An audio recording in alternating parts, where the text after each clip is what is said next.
Assalamualaikum warahmatullahi wabarakatuh.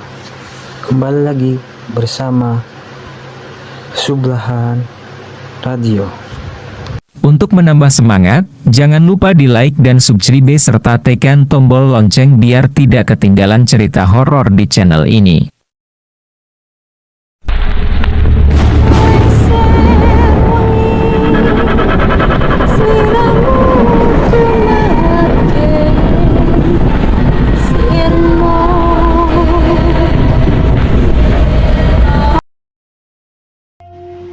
Niat mendaki gunung malah terjebak di alam gaib. 6. Hari Minggu, besok ikut yuk naik gunung, ajak Derry. Hah? Naik gunung? Aku kan gak pernah naik gunung, kata Nami. Justru karena gak pernah, ayo ikut biar punya pengalaman naik gunung, pinta Derry pada Nami. Emang mau naik gunung apa? Tanya Nami. Gunung Ranti di Jawa Timur, jawab Derry. Gunung Ranti? Tanya Nami memastikan. Iya, jawab Derry singkat. Gila, cari mati apa mau naik gunung itu?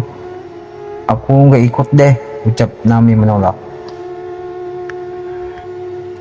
Derry dan kawan-kawannya pun bersikeras untuk tetap mendaki gunung yang jarang dikunjungi manusia tersebut. Alasannya ingin menaklukkan Gunung Ranti yang di tahun 1980-an belum terjamah oleh tangan manusia dan langkah kaki pendaki gunung.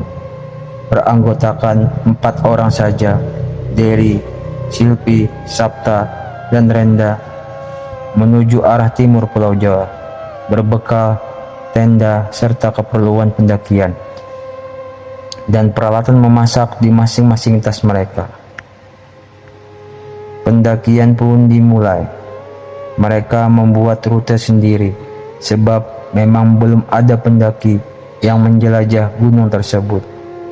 Ego anak muda yang menggebu-gebu untuk diakui sebagai penjelajah perdana atau pelopor bagi rute pendakian Gunung Ranti terlihat amat jelas di raut wajah mereka.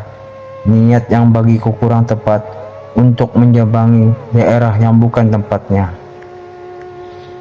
Tak ada firasat apapun sebelum kepergian mereka naik ke puncak gunung. Tapi ada seorang kakek-kakek yang telah memperingatkan mereka di lereng gunung tadi. Seorang lelaki sepuh yang berprofesi sebagai petani. Dia sedang mencari rumput untuk pakan hewan ternaknya. Kalian mau kemana anak muda? Kami mau mendaki gunung ini, kek. Buat apa kalian ke sana? Tempat itu tidak aman untuk anak manusia. Sapi saya saja yang merumput tidak pernah kembali setelah masuk ke dalam sana. Jangan main-main dengan keselamatan kalian. Begitu mendengar ucapan kakek itu, Silpi sempat bilang untuk meyakinkan ketiga temannya, kita pulang aja yuk teman-teman. Gak enak hati nih mau lanjutin perjalanan. Respon Derry, Sapta, dan Rendra justru jengkel kepada Silpi. Gimana sih? Kita kan udah sepakat dari awal. Apapun yang terjadi, kita harus tetap berangkat, kata Sapta. Iya nih, jangan pelimpan kamu Sil. Lagi pula, kakek itu kok menyamakan sapinya sama kita. Ya jelas beda lah. Mungkin sapinya lupa jalan pulang, kalau kita kan punya memori buat mengingat-ingat jalan pulang, jadi nggak bakalan lupa. Derry diam saja, tapi pandangannya amat menyeratkan rasa marah ketika menatap Silpi. Keterpaksaan dirasakan oleh Silpi, satu-satunya perempuan dalam pendakian ini. Dia mengabaikan suara hatinya yang menahannya untuk pergi. Nyatanya, langkah kakinya tetap berjalan menuju puncak Gunung Ranti. Setelah selangkah demi selangkah, mereka berempat mulai memasuki rimbunnya pepohonan. Jalan yang menanjak dengan tebing di sisi kanannya dan jurang di sisi kiri mereka. Perlahan namun pasti, Waktu berputar menuju senja, pertanda malam akan datang. Tak mereka temukan tempat yang layak untuk membangun sebuah tenda. Mereka pun terus berjalan ke atas sampai mereka temukan gapura berbahasa Sangsekerta. Lihat, ada pemukiman ternyata di sini. Dari yang pertama kali melihat gapura itu, syukurlah, daripada kita bangun tenda, gimana kalau kita mampir ke rumah penduduk di sana? Orang desa kan terkenal ramah-ramah, kita pasti sambut dengan baik di sana, usul Sabta. Semuanya setuju dan melangkahlah mereka ke arah gapura yang sebenarnya adalah pintu menuju dimensi gaib.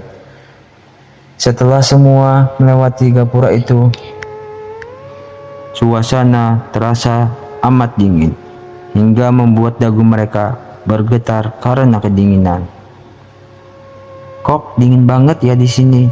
tanya Silpi pada kawan-kawannya. Kampung ini diselimuti kabut putih sejauh mata memandang. Terlihat kerumunan warga yang sedang menyaksikan acara gebiar seni.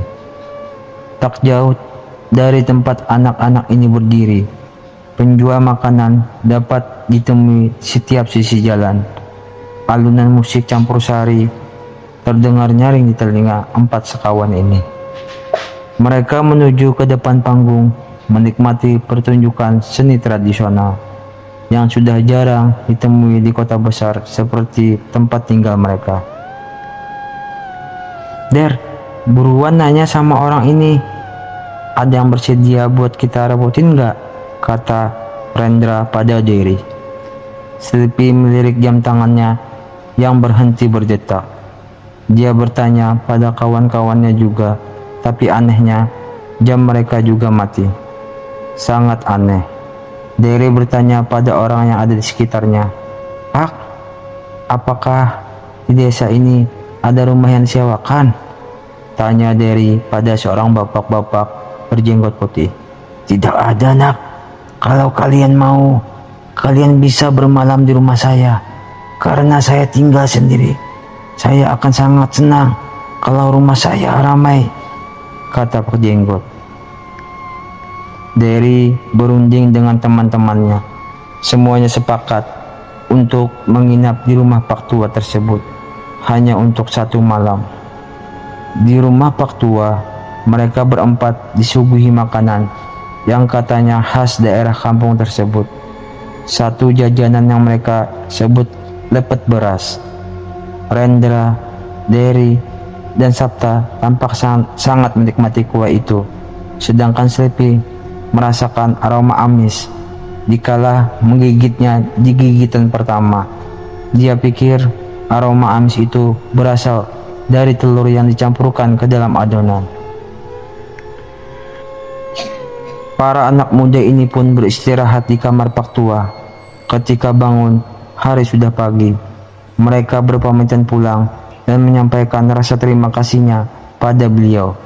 Saat akan keluar dari kampung, mereka tak menemukan gapura yang dilihatnya kemarin malam. Mereka sudah berputar mengelilingi seisi kampung, tapi hanya berada di sekitar tempat berpijaknya tadi. Rumah Pak Tua itu juga ikut raib tak berbekas. Desa ini sepi seolah tanpa penghuni.